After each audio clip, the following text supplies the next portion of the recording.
finally met my husband. We woke up in bed this morning, and it was so nice to turn around and see him there. He hugged me, pulled me in close. He's burly and hairy and big. He has big arms and big hands and big everything.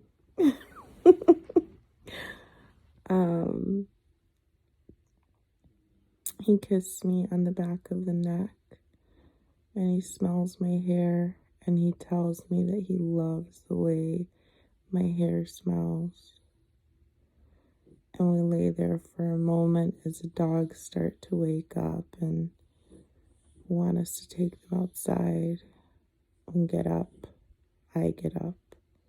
But before I leave the bed, I turn to him and I kiss him and I tell him how much I love him. We start to get ready for work, showers, brushing our teeth, flossing. I'm in one bathroom, he's in the other. We switch. He showers, we get ready. I take the dogs outside. If I can, I'll prepare him breakfast or some snack to take with him in the morning. I still work from home. I stay here. He heads out to work. The end of his work day is here, and he makes his way back home. I leave him some clothes so that he can shower and change out of them. I'm either preparing dinner or we're getting takeout. He tells me about the stressors in his day. We talk about it, but we don't talk about it like, hey, just vent to me and I'll listen just so you can get it off your chest. We talk about work problems strategically, like a partnership, like coworkers. I give him suggestions and feedback on how to address his issues at work, and he does the same for me. But we don't do that the entire time. It's just we're so compatible and our chemistry is so good, both intellectually, physically, sexually, well, that's physical, emotionally. We're just so in sync and so similar that we can talk about work like it's work, but not feel like co-workers, if that makes sense. We have dinner. We play with the dogs. We decided we wanted to start walking our dogs more. So after dinner, we get the dogs ready. The new puppy only listens to him, of course. My older dog, he loves him as well, but he loves his mama. Get the dogs ready, and we decide instead of driving to the park, let's walk to the park because there's a park nearby. We walk there. We just walk the dogs, and we talk about what are our plans for this weekend. Whose families are we going to visit? Whose birthdays are coming up? What do we want to do to the house? What projects are we working on? Where are we traveling next? We talk about silly stories like how we met and what were our first impressions of each other, our future plans. I tell him about my trip to Egypt in February. And, of course, he's coming with me. But he wants to invite, like, all of his friends. And I'm like, well, I'm inviting my friends. But our friends have already met, and they get along well. He has great friends. They're similar to him. I don't have issues with the way that they are. Or just, sometimes friends can be different. Birds of a feather flock together. His family is also great. We take our walk. The puppy's on his best behavior because his daddy is walking him, not me. We get back home. We let the dogs off their leash, let them get some water, take them out so they can use the bathroom. We wash our hands. He says he'll put the dishes in the dishwasher and put the food away. We pack some leftovers so he can have a warm lunch at work tomorrow. Get each other's clothes ready. And we get ready to go to bed. When we go to bed, he tells me that he's so thankful that we met. And it's like he was reading my mind because I was thinking the same thing.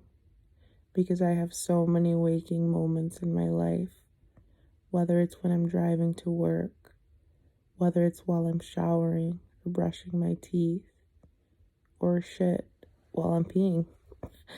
And I just think about that too. I think about how grateful I am. How grateful I am that I met him. How grateful I am that we met each other when we did. And that I didn't lose hope. That I didn't shut him out. That I did not close off my heart to him. That I wasn't so difficult with him like I have been with other men that I dated. But I'm thankful I was difficult with the other men that I dated because that wasn't meant to be it. Grateful that I trusted God and that I trusted his process to allow us to meet. I'm so grateful for all of this. So it's funny. I felt like he could read my mind. But I didn't tell him what I just told you guys. I didn't tell him how often I think about how grateful I am that I met him. I let him know that I appreciate him saying that and that I'm really grateful that I met him too. But I don't tell him how often it crosses my mind. How sometimes I'm so grateful about some of the things in my life that I just break down crying because I just can't get over how pleasant and graceful my life has been, how much gratitude is around me, how abundant I am in so many things. It brings me to tears because sometimes I wonder, what have I done to deserve such great blessings? Sometimes I wonder, have I done enough? And are these going to be snatched away from me any moment now? I try to remain humble in everything. Before finding him and before falling in love and falling for each other, I was so afraid of loving again. I was so afraid of loving again. Not because I didn't want to love again. I think it was my past experience with love that really rocked me to my core, that I knew I could not handle going through again. In my first love situation, I fell hard and quickly, and I was in so deep. And it's like when your roots are embedded in something. I don't know what it feels like when a plant gets their roots cut. I'm sure it can't feel that great. You have roots intertwined in the soil deep, growing. I'm not saying all those roots were strong and healthy, but some certainly were. And the ones that were strong and healthy, someone just came through with scissors and cut them. It's like I felt cut at my core. I felt cut at my heartstrings. It was extremely painful for me. And I just knew that I never wanted to experience that again. However, I knew that in order to find love again, I had to be open. I had to open my mind. I had to open my heart. And that's what I did. But I also stopped focusing on dating. I stopped being obsessive about it. I stopped having multiple dating apps. I stopped trying to go out looking for guys. I stopped asking my friends if they knew someone or trying to be in places where I thought that I would meet him. I just focused on my work. I focused on myself. I focused on my dogs, my family, my friends, my health, my fitness, my well-being, my image, my home, my projects, travel. I focused on everything that I enjoyed doing outside of being in a relationship. And that is when it happened for me. And I say this today, I'm confident that it can happen for you as well. I'm confident that if that is what you want, if you want to meet your person, you will meet them. Of course, not everything is always perfect, but the good outweighs the bad. It's like night and day from any man I've ever dated. It's a beautiful feeling. I found my friend in my love and my love in my friend. He is my best friend. And I'm so excited for the memories that we are going to create together this year, next year, and the years to come. I'm so excited. and I'm so thankful.